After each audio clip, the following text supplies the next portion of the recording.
Imaginez, il existe un phénomène curieux qui affecte ceux qui suivent le chemin spirituel depuis un certain temps, en particulier ceux qui se sont immergés dans les philosophies orientales ou se consacrent à la méditation. Il arrive un moment où ces personnes croient avoir surmonté leurs désirs. Ils répètent comme un mantra, « Je ne veux plus rien. Je suis au-delà de cela. Je suis libre de tout attachement. » Et, convaincus, ils pensent avoir atteint l'illumination. Mais ce que peu de gens réalisent, c'est que cet état de « ne rien vouloir » peut être l'un des pièges les plus insidieux de la croissance spirituelle. Avant que vous ne me compreniez mal, permettez-moi de clarifier, je ne suis pas ici pour défendre l'avidité, ni pour prêcher la recherche effrénée du toujours plus. Ceci, comme le Bouddha l'a souligné à juste titre, est une source évidente de souffrance. Ce que j'interroge, c'est quelque chose de bien plus subtil, une sorte d'orgueil spirituel déguisé en détachement, une mort déguisée en libération. Pensez avec moi, la vie, dans son essence et mouvement, elle est impulsion. L'arbre aspire au soleil, la rivière coule vers la mer, la fleur fleurit parce qu'elle veut fleurir. Ce n'est pas un problème, ce n'est pas de la souffrance, c'est la nature même de l'existence qui s'exprime.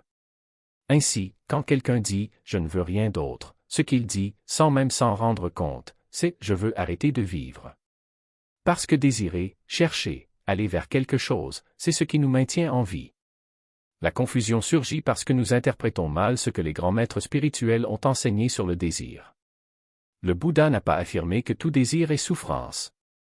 Il a parlé du tanha, de ce désir qui se transforme en attachement malsain, en obsession, en besoin désespéré. Il y a une différence abyssale entre vouloir quelque chose et s'y accrocher, entre désirer et désespérer, entre chercher la vie et essayer de la posséder. Regardez les choses de cette façon, lorsque vous avez faim, vous avez envie de manger. C'est une vie naturelle, saine et qui fonctionne comme elle le devrait. Mais si cette faim se transforme en obsession, si vous commencez à accumuler de la nourriture par peur du manque, si vous vivez anxieux à l'idée de ne pas en avoir assez, alors le désir sain devient une névrose. Le problème n'est pas de vouloir, mais de saisir, de craindre, de tenir bon.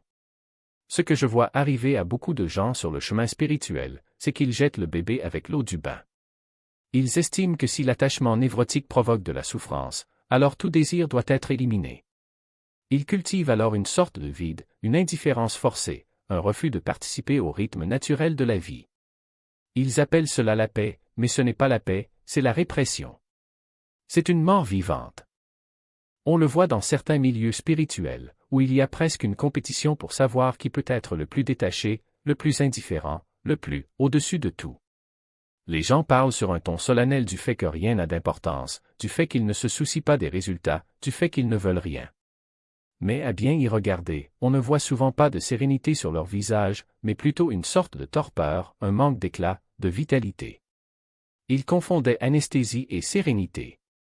C'est tout le danger de ce qu'on appelle l'anesthésie spirituelle, une façon de faire face à la douleur de l'existence en refusant de ressentir quoi que ce soit. C'est particulièrement séduisant pour les personnes sensibles et intelligentes, qui ont souffert de leurs désirs, qui ont perdu ce qu'elles aimaient, qui ont été frustrées par la vie, qui ont été déçues par la condition humaine. Ils pensent, si l'envie provoque de la douleur, j'arrêterai simplement d'en avoir. Ils croient donc avoir résolu le problème. Mais ce qu'ils ne réalisent pas, c'est qu'en éliminant le désir, ils éliminent également la capacité d'apprécier, d'être enchanté, de créer, d'aimer.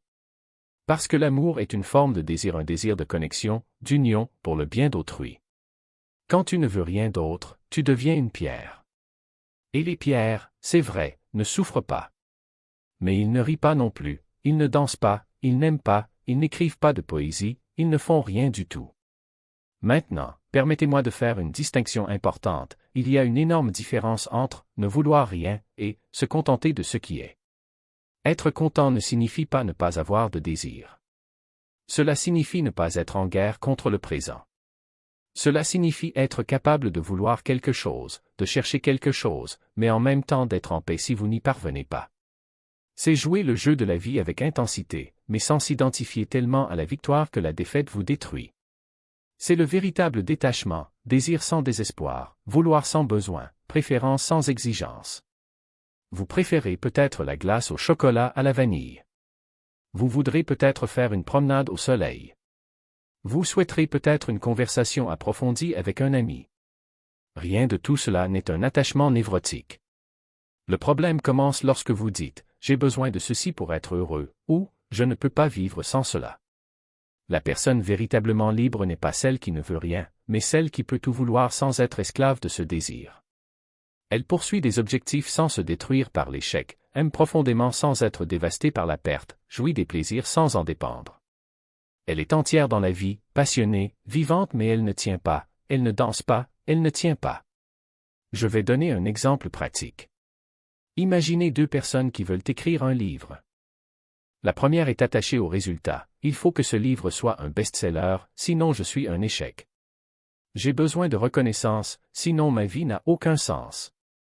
Cette personne souffre en écrivant, parce qu'elle est anxieuse pour l'avenir.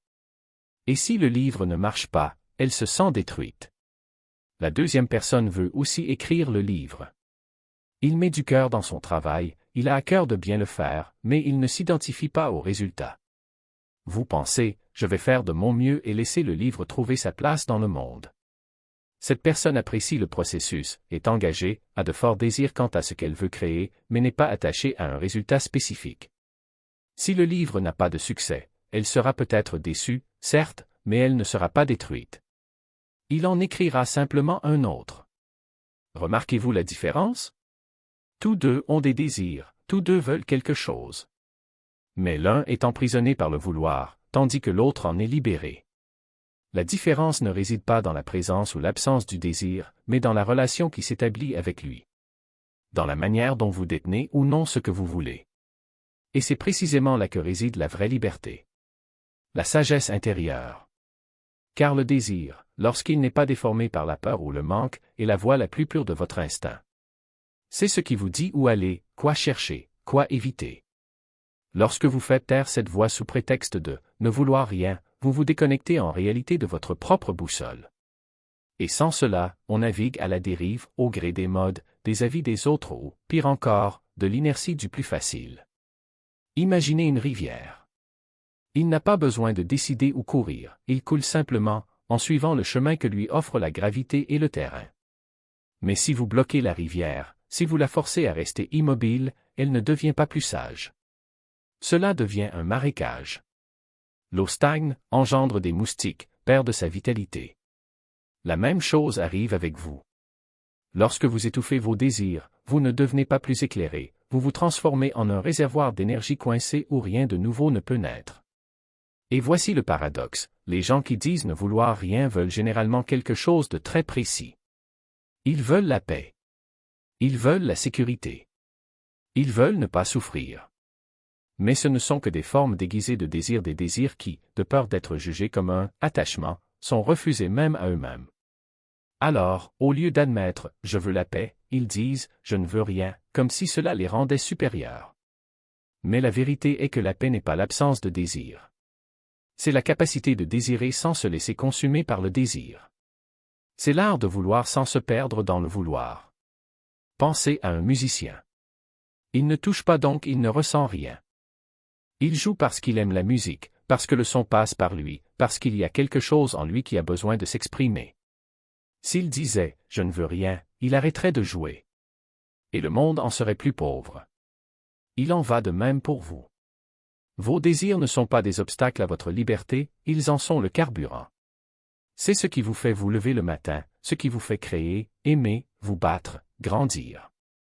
Sans eux, vous n'êtes pas libre. Vous dormez juste.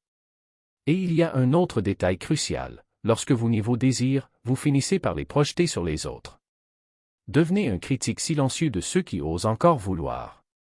Jugez ceux qui ont de l'ambition, ceux qui aiment intensément, ceux qui prennent des risques. Parce qu'au fond, vous enviez leur courage.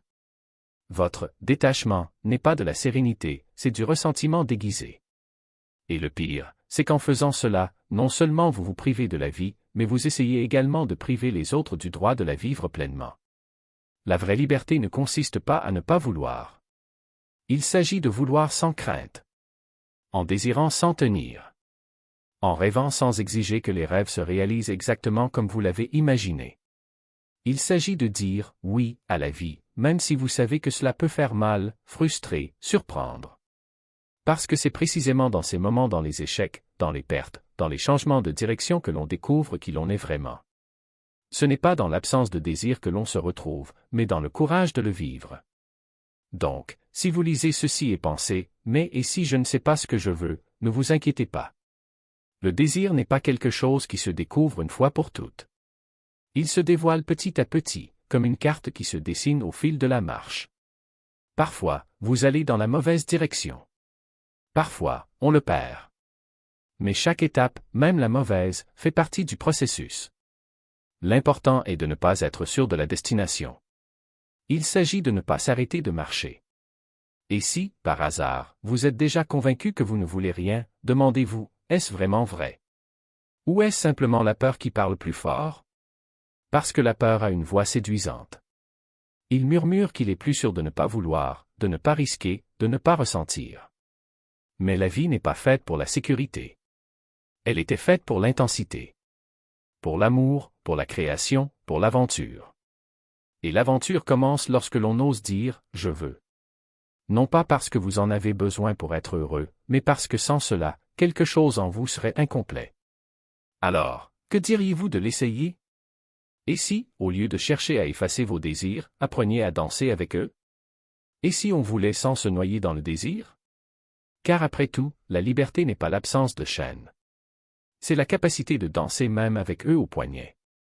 Et c'est exactement là que la magie opère. Lorsque vous arrêtez de lutter contre le désir et commencez à écouter ce qu'il a à dire, quelque chose d'extraordinaire se révèle, vos désirs ne sont pas vos ennemis, mais vos messagers. Ils ne sont pas là pour vous distraire, mais pour vous rappeler ce que vous êtes déjà. Ce ne sont pas des chaînes qui vous tirent vers le bas, mais des ailes qui vous invitent à voler, à condition que vous sachiez les utiliser. Imaginez un instant que la vie est une grande danse et que vos désirs sont les étapes que vous n'avez pas encore apprises. Chacun d'eux est une invitation à bouger d'une nouvelle manière, à découvrir une partie de vous-même que vous ne connaissiez pas encore. Lorsque vous déclinez l'invitation, vous n'êtes pas vertueux, vous refusez simplement de danser. Et la danse, mon ami, est l'essence même de l'existence. C'est la façon dont l'univers s'exprime à travers vous. Mais comment savoir si un désir est authentique ou simplement un écho de votre insécurité? Comment distinguer la voix de l'âme de la voix de la peur? La réponse réside dans la qualité de ce que vous ressentez. Un véritable désir ne naît pas du manque, mais de l'abondance. Il ne vous rend pas anxieux, mais curieux. Cela ne vous fait pas sentir petit, mais expansif. Ce n'est pas un besoin désespéré, mais un appel doux, comme le vent qui souffle dans la bonne direction sans qu'il soit nécessaire de forcer quoi que ce soit. Et lorsque vous apprenez à reconnaître cette différence, quelque chose d'incroyable se produit, vous arrêtez de lutter. Vous n'avez plus besoin de nier ce que vous ressentez, ni de vous reprocher de le vouloir. Vous n'avez plus besoin de vous cacher derrière des masques d'indifférence ou de résignation. Vous savez juste. Vous savez quand un désir vous appartient et quand ce n'est qu'un fantôme du passé. Vous savez quand cela vaut la peine de poursuivre et quand il vaut mieux lâcher prise. Et surtout, vous savez que vous n'avez pas à choisir entre avoir des envies et être libre. Parce que la vraie liberté ne consiste pas à ne pas vouloir, elle consiste à vouloir sans se perdre dans le vouloir. Pensez-y, les plus grands artistes, les inventeurs les plus brillants, les amoureux les plus passionnés, ils ont tous été animés par le désir. Pas pour les petits désirs mesquins, mais pour ceux qui les faisaient se sentir vivants. Et ce qui les rendait grands, ce n'était pas l'absence de passion, mais la capacité de la canaliser. Transformer le feu en lumière, la faim en création, la soif en mouvement. Alors la prochaine fois qu'un désir surgit en vous, ne le repoussez pas par peur. Ne le réprimez pas au nom d'une fausse spiritualité. Demandez-vous plutôt, que essayez-vous de me montrer? Comment puis-je honorer cela sans m'asservir? Parce qu'au fond, vos désirs ne sont pas une épreuve, ils sont un cadeau.